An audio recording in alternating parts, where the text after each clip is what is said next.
ಇಲ್ಲಿ ರಾಯಭಾಗದ ಎಲ್ಲ ಸರ್ಕಾರಿ ಅಧಿಕಾರಿಗಳಿದ್ದಾರೆ ಮತ್ತು ಎಲ್ಲ ಸಂಘಟನೆಯ ಪದಾಧಿಕಾರಿಗಳಿದ್ದಾರೆ, ಸಾರ್ವಜನಿಕರಿದ್ದಾರೆ, ಎಲ್ಲರೂ ಇದ್ದಾರೆ. ಈ ಸಂದರ್ಭದಲ್ಲಿ ತಮಗೆ ತಿಳಿಸುವುದೇನೆಂತಂದರೆ, ಇಲ್ಲಿ ಈ ದೇಶದಲ್ಲಿ ಕಾನೂನಿಗಿಂತ ಯಾರೂ ದೊಡ್ಡವರಲ್ಲ. ಎಲ್ಲರೂ ಕಾನೂನಿನ ಇತಿಮಿತಿಯಲ್ಲಿ ನಡೆದುಕೊಳ್ಬೇಕು. ಯಾರೂ ಕೂಡ ಎಕ್ಸ್ಕ್ಯೂಸ್ ತಗೊಳ್ಳಿಕ್ಕೆ ಅವಕಾಶ ಇಲ್ಲ. ಇಲ್ಲಿ ನಾನು ರೈತ, ನಾನು ಅಬೋಧಲ್ಲ, ಕಾನೂನಿಗಿಂತ ದೊಡ್ಡವನು ಅಂತ ಹೇಳಕ್ಕೆ ಬರಲ್ಲ.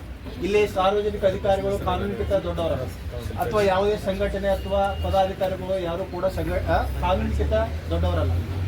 ಕಾನೂನಿನ ಇತಿಮಿತಿಯಲ್ಲೇ ಕೂಡ ಎಲ್ಲರೂ ನಡೆದುಕೊಳ್ಬೇಕು ಅಂತಿದೆ. ಅದಕ್ಕೆ ignorance of law is not excusable ಅಂತ ಹೇಳ್ತಾರೆ.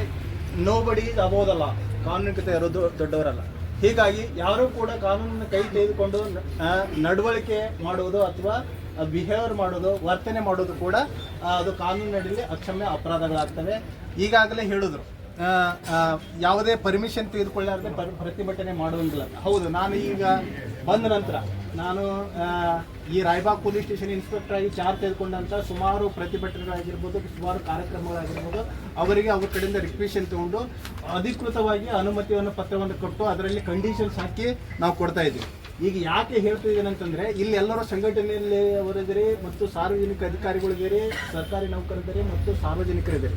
ಇದು ನಿಮ್ಮ ಗಮನಕ್ಕೆ ಬರಬೇಕು. ಯಾಕಂತಂದರೆ ಒಬ್ಬರಿಗೆ ಹೇಳೋಕ್ಕಾಗಲ್ಲ. ನಾವು ಇಲ್ಲಿ ಸಾಕಷ್ಟು ಜನ ಸೇರಿದಾಗ ಆ ಕಾನೂನು ಇತಿಮಿತಿ ಏನದಾವೆ ಅನ್ನೋದ್ರ ಬಗ್ಗೆ ನಾನು ಹೇಳ್ತಾ ಇದ್ದೀನಿ.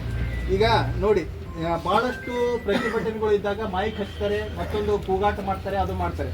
ಅದಕ್ಕೆ ಶಬ್ದ ಮಾಲಿನ್ಯ ನಿಯಂತ್ರಣ ಇದೆ.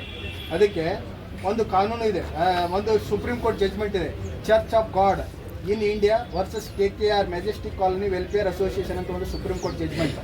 ಆ ಜಜ್ಮೆಂಟ್ನಲ್ಲಿ ಇಷ್ಟೇ ಡೆಸಿಬಲ್ ಇರಬೇಕು ಶಬ್ದ ಮಾಲಿನ್ಯ, ಅದಕ್ಕಿಂತ ಹೆಚ್ಚುವರಿ ಇರಬಾರ್ದು. ಆ ಶಬ್ದ ಮಾಲಿನ್ಯನ ಉಲ್ಲಂಘನೆ ಮಾಡಿದ್ರೆ ಅಥವಾ ಕಾನೂನನ್ನು ಉಲ್ಲಂಘನೆ ಮಾಡಿದ್ರೆ ಅವ್ರ ಕ್ರಮ ತೆಗೆದುಕೊಳ್ಳೋಕೆ ಅವಕಾಶ ಇದೆ. ಅದಕ್ಕಾಗಿ ಮೈಕ್ ಪರ್ಮಿಷನ್ ತಗೋಬೇಕಾಗತ್ತೆ. ಅದೇ ಪೊಲೀಸ್ ಇಲಾಖೆಯಿಂದ ನೀವು ಮೈಕ್ ಪರ್ಮಿಷನ್ ತೆಗೆದುಕೊಂಡು ಸಾರ್ವಜನಿಕ ಸ್ಥಳದಲ್ಲಿ ಧ್ವನಿವರ್ಧಕಗಳನ್ನು ಉಪಯೋಗ ಮಾಡಲಿಕ್ಕೆ ಅವಕಾಶ ಇದೆ. ಅದು ಅನುಮತಿ ತೆಗೆದುಕೊಳ್ಳಾದ್ರೆ ಧ್ವನಿವರ್ಧಕಗಳನ್ನು ಉಪಯೋಗ ಮಾಡಿದ್ರೆ ಅದು ಕಾನೂನಿನ ಅಡಿಯಲ್ಲಿ ಅಪರಾಧ ಆಗ್ತದೆ.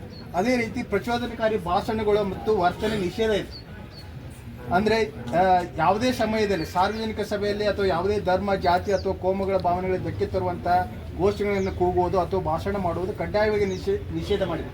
ಅದಕ್ಕೊಂದು ಜಾತಿ, ಧರ್ಮ ಮತ್ತು ಬೇರೆದವರಿಗೆ ಅವಹೇಳನಕಾರಿಯಾಗಿ ಮಾತನಾಡಿದರೆ ಒಂದು ಸುಪ್ರೀಂ ಕೋರ್ಟ್ ಜಜ್ಮೆಂಟ್ ಇದೆ, Tehseen Poonawalla versus Union of India ಅಂತೇಳಿ ಸುಪ್ರೀಂ ಕೋರ್ಟ್ ಇದೆ. ಅದರ ಪ್ರಕಾರ ದ್ವೇಷ ಭಾಷಣ ಮಾಡಿದ್ರೆ, ಹೇಟ್ ಸ್ಪೀಚ್ ಮಾಡಿದ್ರೆ ಅದನ್ನು ಜಾಮೀನು ರಹಿತವಾದಂಥ ಅಪರಾಧ. ಅದನ್ನು ಸೋಮೋಗ ಕೇಸ್ ರಿಜಿಸ್ಟರ್ ಮಾಡಲಿಕ್ಕೆ ಅವಕಾಶ ಇದೆ.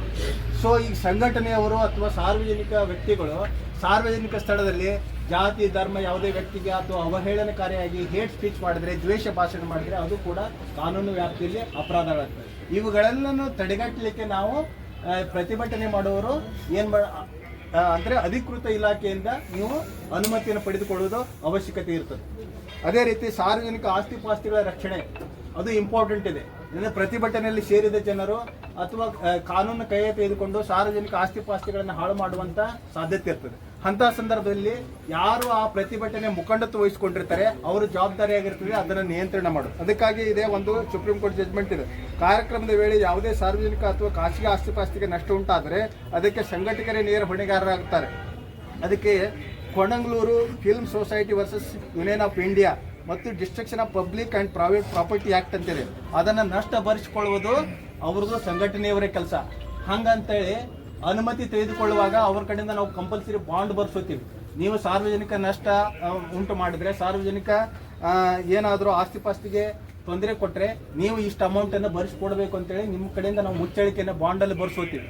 ಇದನ್ನೆಲ್ಲರೂ ಸಾರ್ವಜನಿಕರು ಕಾನೂನಿನ ಇತಿಮಿತಿಗಳನ್ನು ತಿಳಿದುಕೋಬೇಕು. ಆ ಕಾನೂನಿನ ಇತಿಮಿತಿಯಲ್ಲಿ ನಾವು ಕರ್ತವ್ಯ ನಿರ್ವಹಿಸಬೇಕು. ನಾವು ಆ ಜವಾಬ್ದಾರಿಯನ್ನು ವಹಿಸ್ಕೋಬೇಕಾಗತ್ತೆ.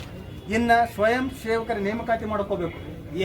ಪ್ರತಿಭಟನೆ ಅಂತಂದರೆ ನಿಮ್ಮ ಪ್ರತಿಭಟನೆ ನಿಮ್ಮ ಹಕ್ಕುಗಳನ್ನು ಕೇಳುವುದು, ಪ್ರತಿಭಟನೆ ಮಾಡೋದು ವ್ಯಕ್ತಿಯ ಸಂವಿಧಾನದ ಅಡಿಯಲ್ಲಿ ಹಕ್ಕಾದರೂ ಕೂಡ ಆ ಹಕ್ಕನ್ನು ಜಾರಿಗೆ ತರಬೇಕಾದ್ರೆ ರೀಸನೇಬಲ್ ರಿಸ್ಟ್ರಿಕ್ಷನ್ಸ್ ಇರ್ತವೆ. ಅದಕ್ಕಾಗಿ ಒಂದಿಷ್ಟು ರಿಸ್ಟ್ರಿಕ್ಷನ್ಸ್ ಕಾನೂನಲ್ಲಿ ಇರ್ತವೆ. ಅಂತಂದ್ರೆ ಸಾರ್ವಜನಿಕರಿಗೆ ತೊಂದರೆ ಆಗಬಾರ್ದು, ಪ್ರತಿಭಟನೆಯಿಂದ ಮತ್ತೊಬ್ಬರಿಗೆ ತೊಂದರೆ ಆಗಬಾರ್ದು ಅಂತೇಳಿ ಅದಕ್ಕಾಗಿ ಸ್ವಯಂ ಸೇವಕರನ್ನ ನೇಮಕ ಮಾಡಬೇಕು. ರಸ್ತೆಗೆ ಅಡೆತಡೆ ಆಗಲಾರದಂತೆ ಒಂದು ಬದಿಯಲ್ಲಿ ಹೋಗಬೇಕು, ಮತ್ತೊಬ್ಬರಿಗೆ ಸ್ವತಂತ್ರವಾಗಿ ತಿರುಗಾಡಲಿಕ್ಕೆ ಅವಕಾಶ ಕೊಡಬೇಕು.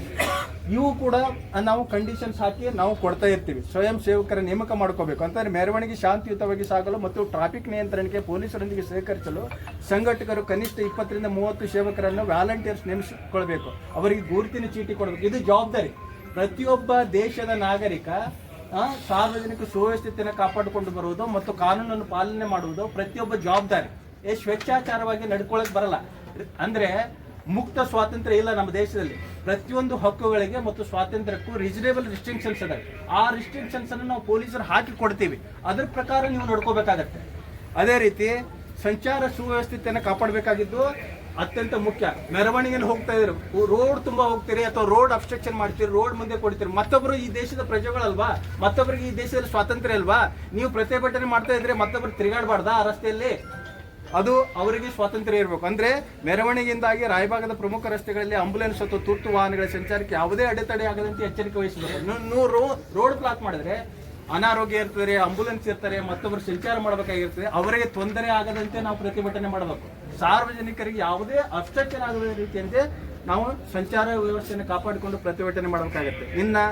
ಏನು ಪ್ರತಿಭಟನೆಯಲ್ಲಿ ಬೇರೆ ಬೇರೆ ರೀತಿಯಿಂದ ಏನು ಮೆರವಣಿಗೆಯಲ್ಲಿ ಲಾಠಿ, ಕತ್ತಿ ಅಥವಾ ಯಾವುದೇ ಮಾರಕಾಸ್ತ್ರಗಳನ್ನು ಪ್ರದರ್ಶಿಸಬಾರ್ದು, ಒಂದು ಒಯ್ಯಬಾರ್ದು. ಅವುಗಳನ್ನು ಕೂಡ ನಾವು ಕಂಡೀಷನ್ಸ್ ಹಾಕಿ ಕೊಡ್ತೀವಿ.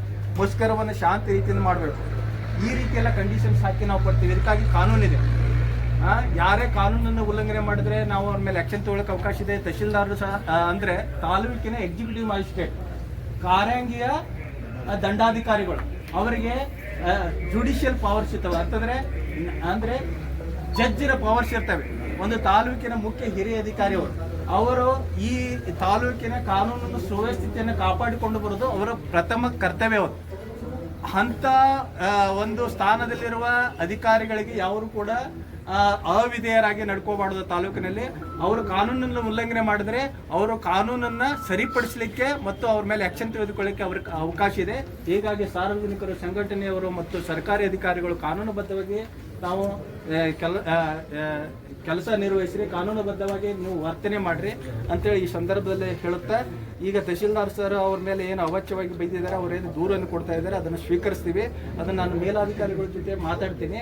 ಅದು ಆ ಫಿರ್ಯಾದಿಯಲ್ಲಿರುವ ಅಂಶಗಳ ಆಧಾರದ ಮೇಲೆ, ಫಿರ್ಯಾದಿಯಲ್ಲಿರುವ ಅಪರಾಧಗಳ ಆಧಾರದ ಮೇಲೆ ಸೂಕ್ತವಾದ ಕಾನೂನುಗಳನ್ನು ಅಳವಡಿಸಿಕೊಂಡು ಪ್ರಕರಣ ದಾಖಲಿಸಿ ತನಿಖೆಯನ್ನು ಕೈಗೊಳ್ತೀವಿ ಅಂತೇಳಿ ಈ ಸಂದರ್ಭದಲ್ಲಿ ತಮಗೆಲ್ಲರಿಗೂ ತಿಳಿಸುತ್ತಾ ನನ್ನ ಮಾತು ಮುಗಿಸ್ತೇನೆ. ಧನ್ಯವಾದ.